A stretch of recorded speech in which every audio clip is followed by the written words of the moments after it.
Assalamualaikum warahmatullahi wabarakatuh. Bismillahirrahmanirrahim.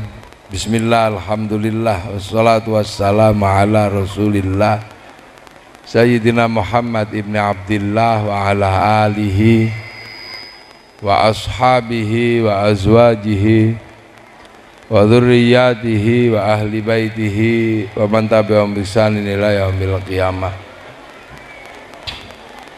Para alim, para ulama, para kiai, bil khusus Sohibul Fadilah wa Sa'adah Yai Mukhlasin yang kita takzimi, para pengurus cabang Jam'iyah Nahdlatul Ulama Kabupaten Merangin, para pengurus majelis wakil cabang, pengurus ranting, santri, wali santri, pondok pesantren Sultan Fatah yang berbahagia. Alhamdulillah, siang hari ini kita semua masih diberi kesempatan oleh Allah untuk syahadah, utawen yang sering disebut sebagai wisuda. Wisuda ijazah, untuk ijazah wisuda pondok pesantren Sultan Fatah.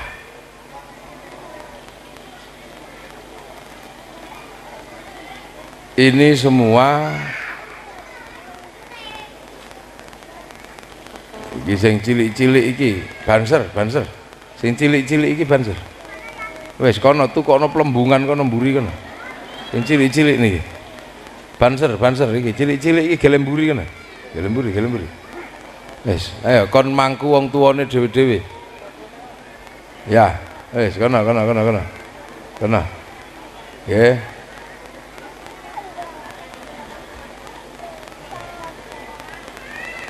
Ini syahadah kita semua.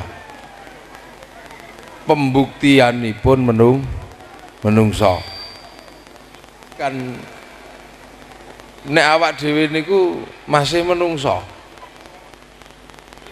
Jadi wisuda niku hakikatnya cuma satu, menunjukkan bahwa kita ini manusia. Ya. Jadi pondok pesantren, santri, terus diulang habis itu wisuda. Ini hanya menunjukkan kepada Allah bahwa kita ini masih manusia. Tidak ada kerjaan lain selain menunjukkan pada Allah bahwa kita ini manusia. Kenapa? Karena manusia pertama kali itu dibekali oleh Allah yang disebut wa'allama adamal asma'a. Kita turun ke muka bumi ini dibekali ilmu.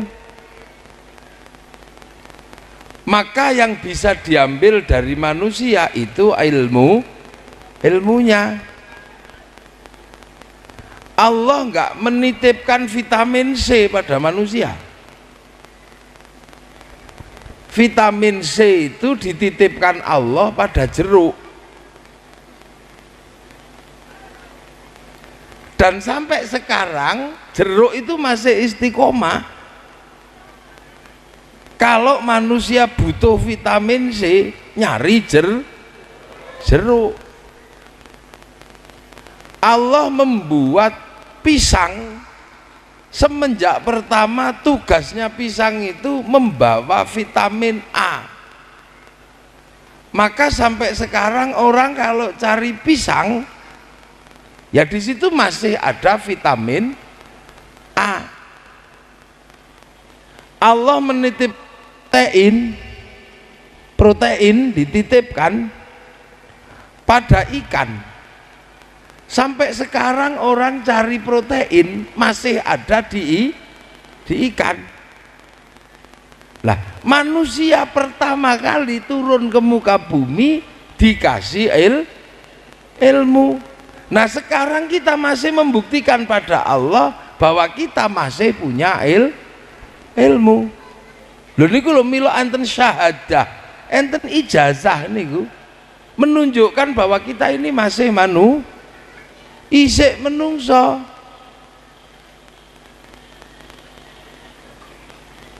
Jeruk dititipi vitamin C sampai sekarang masih istiqomah nggawa vitamin C. Lah, lo makanya para ulama itu sampai hari ini mencoba menyampaikan warisan menungso sing pertama jenenge ilmu. Lah ana menungso kok ora duwe ilmu, ya iku dudu menungso. Karena menungso niku awitan dititipi ilmu. Begitu ilmu dicari pada diri manusia kok ndak ada, ya iki dudu menungso. Goleki vitamin C neng jeruk kok ora ana vitamin C, iki butuh jeruk, mesti jeruk plastik. Goleki protein neng iwak kok ikan itu nggak ada proteinnya, iki mesti ikan plastik. Lu tadi menungso Allah bikin dunia ini dititipi masing-masing. Vitamin C titipkan ke jeruk, vitamin A titipkan ke pisang, vitamin B titipkan ke matahari. Oh iya bener, ke beras merah, vitamin K ke matahari, protein ke ikan, pahit ke godong kates. Sampai hari ini godong kates itu ya tesih pahit. Nah, ilmu itu dititipkan ke manusia. Wa 'allama Adamal asma'a. Nabi Adam tak wulang ilmu. Ya, maka di dunia ini orang akhirnya punya ilmu macam-macam. Ada yang namanya ilmu kedokteran. Ini yang bahas tentang bagaimana memperbaiki manusia. Ada ilmu yang namanya teknik, bagaimana menata batu dan kayu. Ada namanya ilmu botanikal, ini yang membicarakan tentang tumbuhan.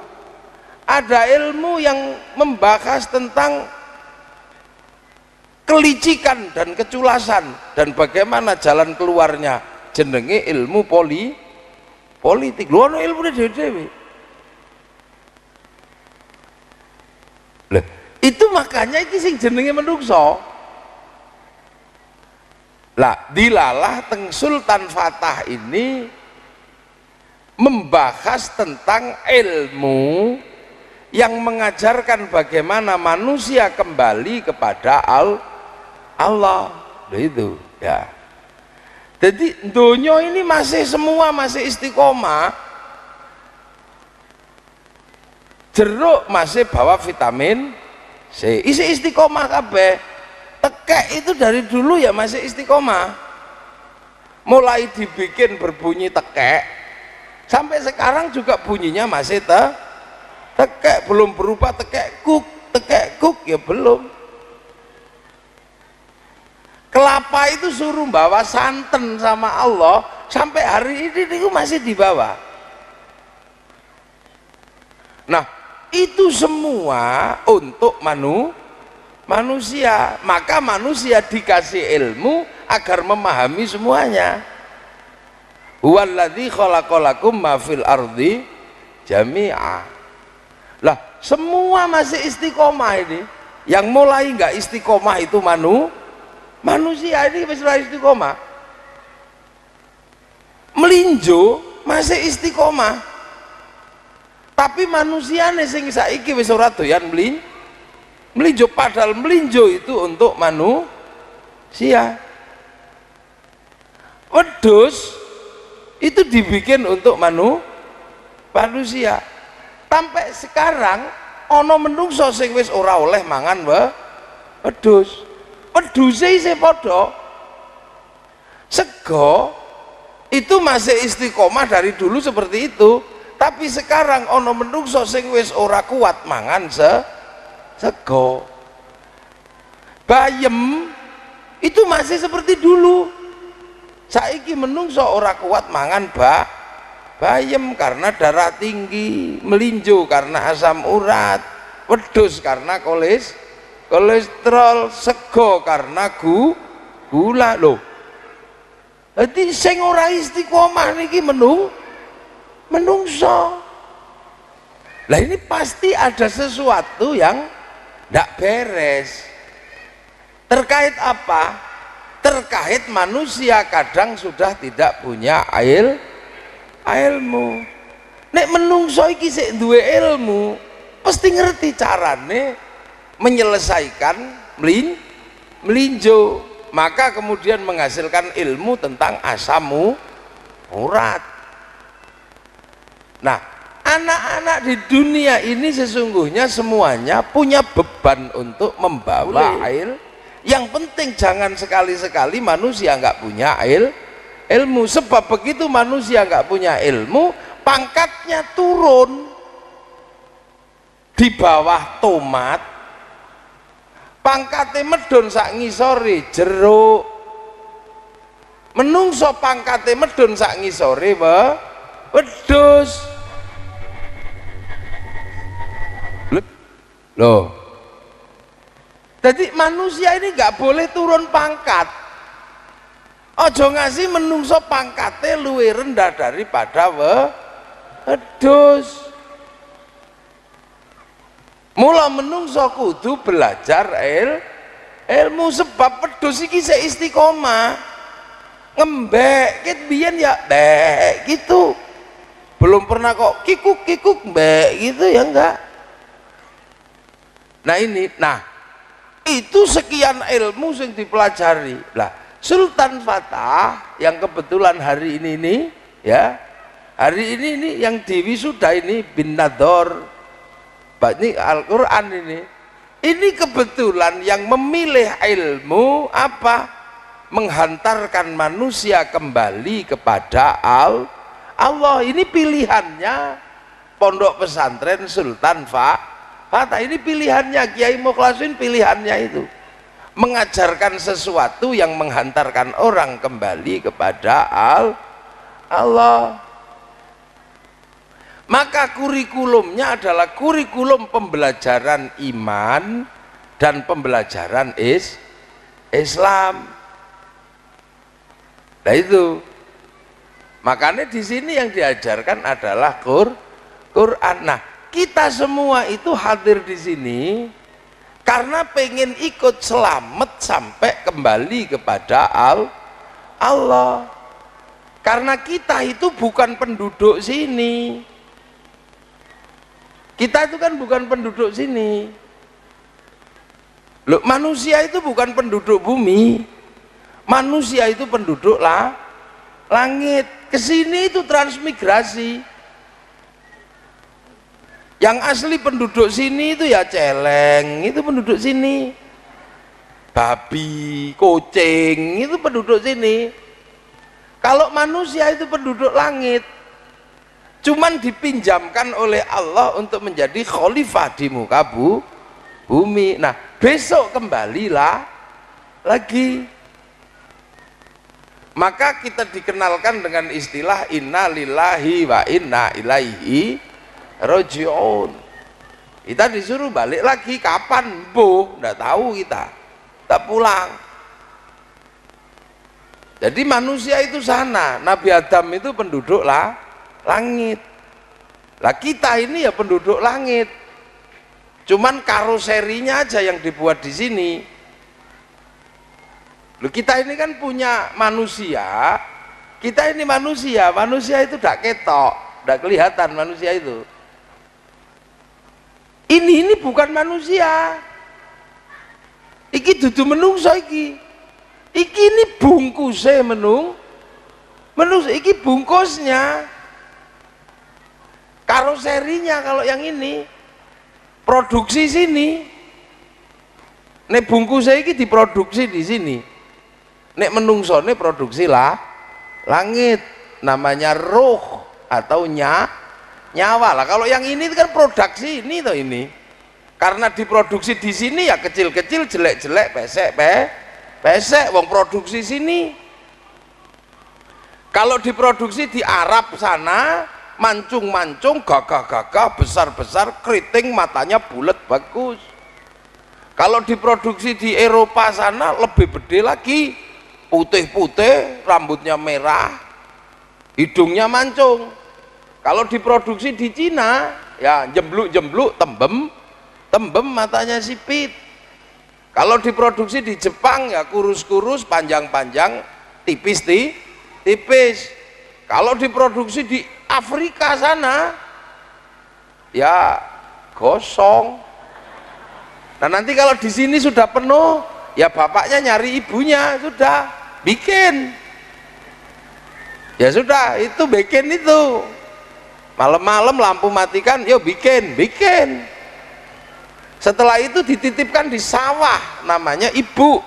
Nisaukum harsul lakum, perempuan di sawah, titipnya di situ. 4 bulan jadi segumpal daging, dah sekepel begini. Nah, ini karoseri sini sudah jadi, maka Allah memanggil nyawa. Betul?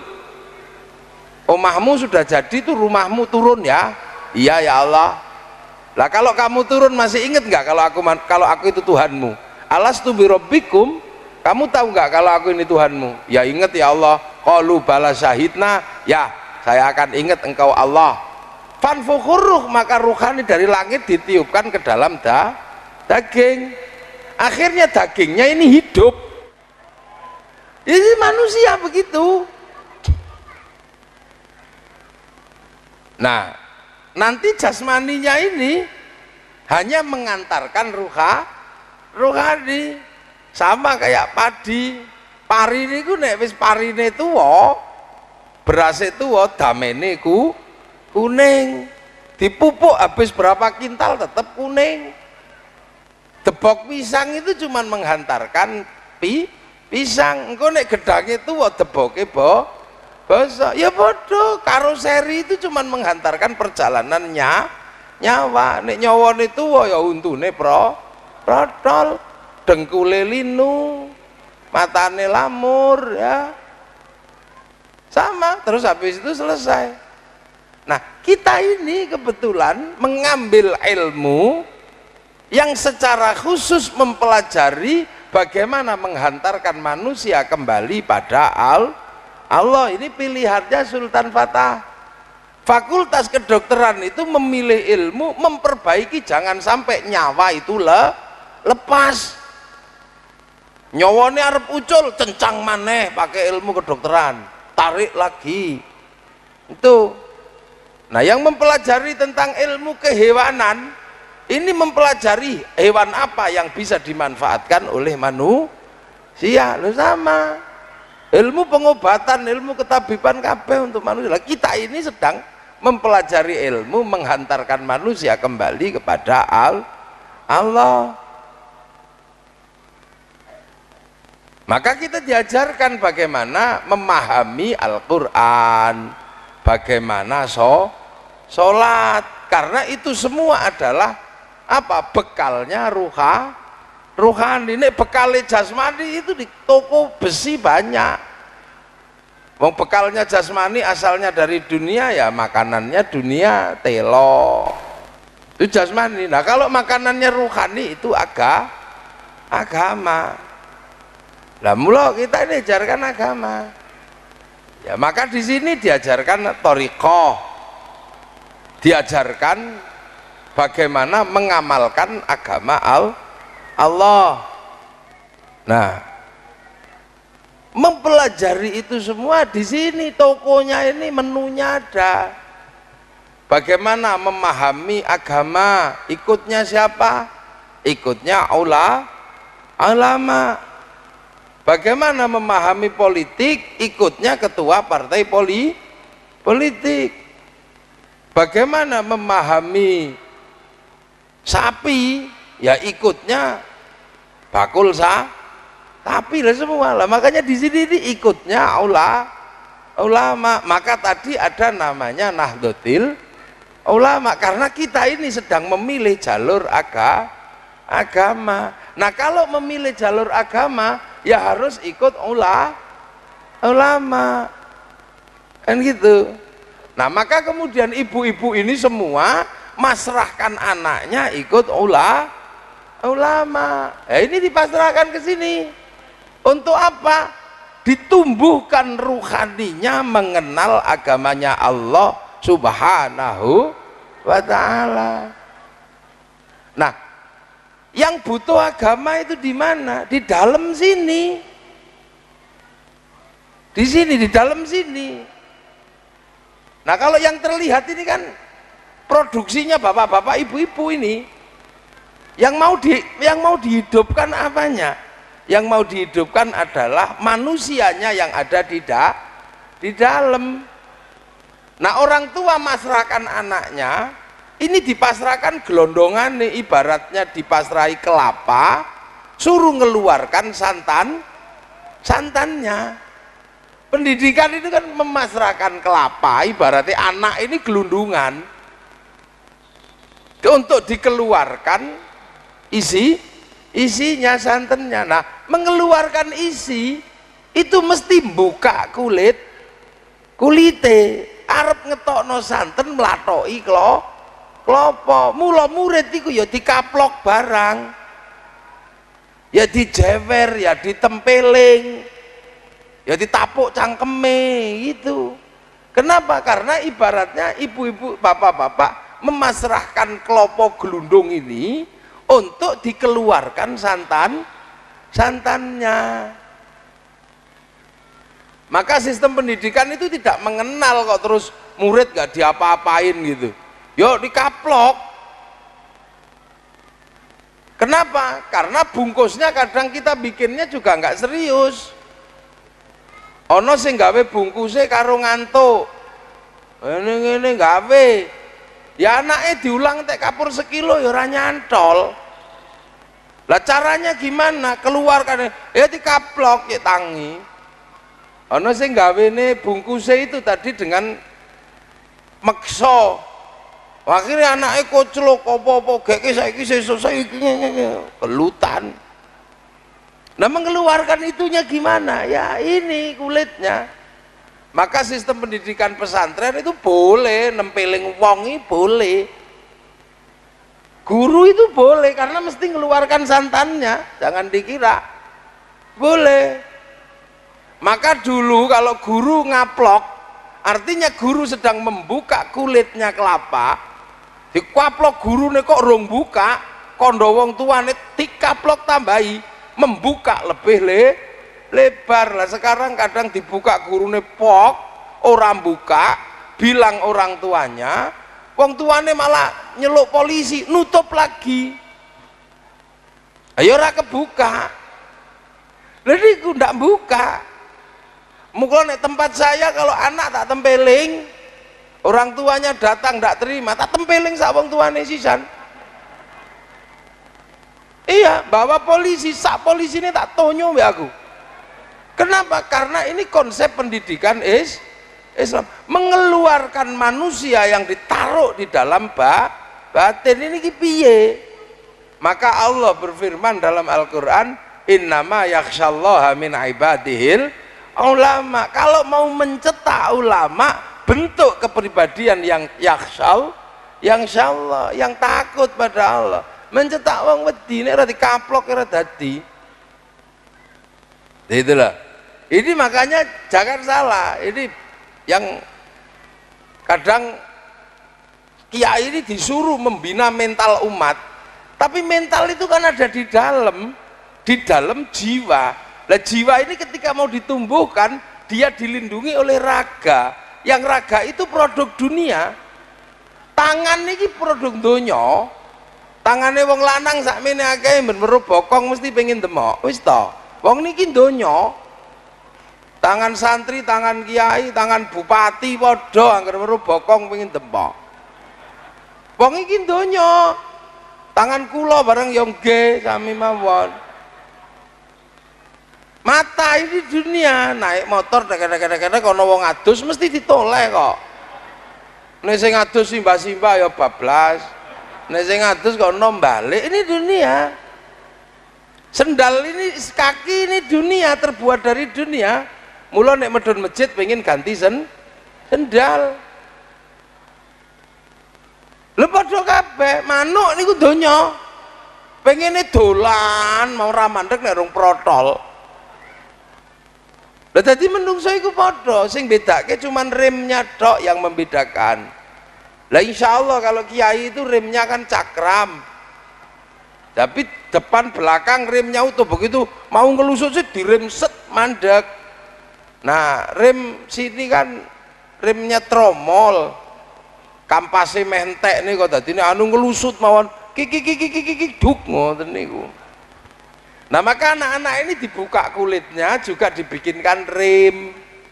Nah, itulah makna pendidikan pesantren, mencetak manusia yang ada di dalam, membuka kulitnya menjadi mengerti Allah. Nah, itu maka konsep pendidikan pesantren itu beda dengan pendidikan formal. Makanya kalau di sini ya mukhlasin enggak usah takut-takut. Murid kok ndablek tapuk lambene. Enggak apa-apa, nanti kalau kemudian orang tuanya enggak terima kaplok genti. Enggak apa-apa. Kalau kemudian alasan melanggar HAM kekerasan terhadap anak, ya, ana polisi teko, tak rewangi aku mrene lho. Saya tak kesini. Ini sistem pendidikan pesantren. Makanya sekarang kiai itu rodok ragu-ragu. Dikongkon dandani menungso dibatasi dengan hukum hak asasi manusia. Ya ndak gathok. Wong pitik nek kepengin jaran nih lho nggih. Kalau mau jadi jaran pelatih, iki digebuki kok. Jaran apa meneh menungso. Nak sekolah apa golek iwak? Golek iwak. Sekolah apa turu? Wong khayawanun nanti khayawannya yang akan nampak masih kecil itu. Nah itu. Nah ini sistem pendidikan. Nah, Kiai Mukhlasin ini kebetulan mengajarkan bagaimana manusia kembali kepada Allah. Lah kalau kembali kepada Allah ya harus ikut ulama. Makanya kalau ngaji agama tidak boleh jauh dari ulama. Lah kok bisa? Makanya dulu waktu Nahdlatul Ulama didirikan itu kan nggak keren, namanya cuma Nahdlatul Ulama. Itu memang nama yang nggak keren sama sekali, nggak gagah. Dulu ada nama gagah misalnya Muhammadiyah, itu gagah, bolone Nabi Muhammad, itu kan gagah. Ada syarikat Islam bersyarikat, ada Muslimin Indonesia. Sekarang misalnya ada Hizbut Tahrir, partai pembebasan, sing dibebasno sapa ya ora cetha. Ada Salafi, hebat. Ada Majelis Tafsir Al-Quran, namanya hebat semua. Tapi kalau nama NU itu kan memang nggak keren. Nahdlatul Ulama ngono ulama ngono itu ndak keren. Apalagi kalau di kampung-kampung ulama ini kadang ya utang rokok barang. Ndak keren sama sekali ulama itu. Makanya banyak orang yang nggak mau ikut ulama wong jenenge ora keren kok. Jenenge iki meng ulama ngono tok. Makanya dulu ketika didirikan orang kota nggak mau, ngopo melu wong desa sarunge nglinting wis mambu rokok, tangane gudiken. Nggak mau. Tapi sekarang ini ternyata semua orang baru sadar bahwa yang menyelamatkan Islam di dunia ini hari ini Nahdlatul Ulama lagi kroso. Assalamualaikum warahmatullahi wabarakatuh. Selamat datang di channel Santri 017. Di sini saya mengajak Anda semua untuk menyelami kembali pengajian Gus Muwafiq yang penuh makna. Video ini tidak hanya menampilkan potongan ceramah beliau, tapi juga saya lengkapi dengan analisis dan pandangan pribadi. Ini adalah bentuk apresiasi dan upaya saya untuk menggali hikmah yang lebih dalam. Harus diakui, ceramah Gus Muwafiq selalu punya daya tarik. Selain ilmu yang beliau sampaikan, gaya bahasa yang sederhana dan humornya membuat kita betah. Menurut saya, humor adalah alat dakwah yang paling cerdas. Beliau mampu membuat ajaran Islam yang kadang terasa berat menjadi ringan, mudah dicerna, dan langsung menyentuh hati. Mari kita bedah lebih dalam bagaimana humor ini menjadi jembatan ilmu beliau. Ada beberapa poin penting dari pengajian Gus Muwafiq yang sangat berkesan bagi saya. Pertama, saya kagum melihat bagaimana beliau menghubungkan ajaran agama dengan realitas hidup sehari-hari. Beliau tidak hanya sekadar untuk membahas dalil dari kitab, tetapi juga memberikan contoh nyata yang relevan dengan kehidupan kita, mulai dari urusan rezeki, hubungan bertetangga, hingga masalah rumah tangga. Ini membuat ilmu beliau terasa dekat dan praktis, membuktikan bahwa agama adalah solusi, bukan hanya teori. Kedua, saya sangat terkesan dengan pesan kesederhanaan yang terus beliau sampaikan. Di era serba digital yang penuh dengan pameran kekayaan, Gus Muwafiq mengingatkan bahwa kebahagiaan sejati datang dari hati yang tenang, bukan dari seberapa banyak harta yang kita miliki. Pesan beliau, jangan terlalu sibuk mengejar dunia sampai lupa mengejar ketenangan batin, adalah tamparan halus yang mengingatkan kita bahwa kebahagiaan sejati bersemayam di dalam diri kita. Ketiga, saya mengamati beliau mengemas dakwahnya dengan kearifan lokal Jawa. Sebagai ulama dari tanah Jawa, beliau sering menyisipkan peribahasa atau pepatah Jawa yang penuh makna. Metode ini sangat efektif karena membuat ajaran Islam lebih mudah untuk dipahami dan mengakar dalam budaya setempat. Beliau berhasil membuktikan bahwa dakwah bisa beradaptasi dengan konteks budaya tanpa mengorbankan esensi ajaran Islam itu sendiri. Dan yang terakhir adalah peran beliau sebagai figur masyarakat yang dicintai.